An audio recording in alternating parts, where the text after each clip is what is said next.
It depends on whether you're behind the wheel or the handlebars, but cyclists are either a road hazard or are much maligned. Well, police in Cambridgeshire have been given new powers to crack down on rogue cyclists who give the rest a bad name by riding without lights at night. Our reporter Claire McGlasson joins us now from Cambridge. Hello, Claire. Hello, yes, I'm in Mill Road in one of 24 bike shops across Cambridge. Further proof, as if we needed it, that this really is the cycling capital of the country. 38% of people who live here now use a bike, and they need to come shopping for some of these. Now, these bike lights here will set you back about £12 a pair, but the police are warning if you don't make that very small investment, it may cost you a lot more. It's a deal to make them see the light. Cyclists caught without bike lights can now ride off without a £30 fine as long as they buy a new set or fix their old ones within 14 days. But the deal comes with a warning. If they can't prove they've done it, they'll be cycling to court. Cycling in Cambridge is one of the more emotive issues. There are thousands of people who use their bikes in the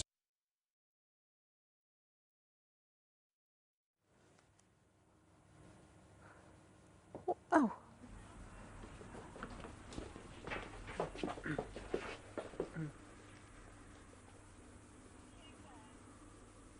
Yes, well, I'm sorry, we seem to have some problems there, but we've been talking to cyclists, pedestrians, motorists throughout Cambridge today, and as you might expect, pedestrians and motorists moaning about cyclists, saying they're a danger on the roads, cyclists moaning about other cyclists, and many of them admitting that they don't always stick to the law. We're here in the bike shop now. Now, in your opinion, Dean, you're assistant manager here, is it a minority spoiling it for the majority of people? It is a minority. About 25% of the bikes we sell don't buy lights, and the problem with that is it does ruin it for everyone else.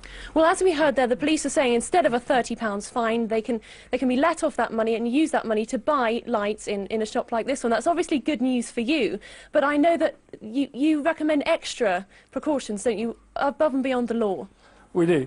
Things like reflective jackets, helmets, armbands, light bands, and make sure your bike isn't dull. We've got a model, I think, waiting in the wings there with some of the things that we need to look at. Now, I know some of the bikes here are very expensive, aren't they? We're talking thousands of pounds, but people maybe need to spend more on being seen. Yeah.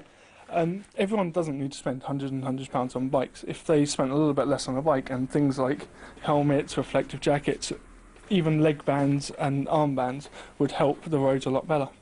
OK, thank you very much, Dean. Now, I don't know what we heard back then, but I've been amazed to find out today some of the laws that apply to cyclists. Things like the fact that, of course, it is against the law to be riding a bike when you're under the influence of drink or drugs. But amazingly enough, you can't be breathalyzed when you're on a bike. So it's difficult for the police to prove that you're actually doing anything wrong. Similarly, you can be taken to court for dangerous cycling, careless cycling, just as you could if you were driving a car. So the message from here today is spend a bit more money on being seen and you're less likely to get spotted by the police. Back to you. Thanks very much, Claire. That's interesting, isn't it? So if you can't walk along a straight line, you can be prosecuted, but if you can't cycle along it, maybe they...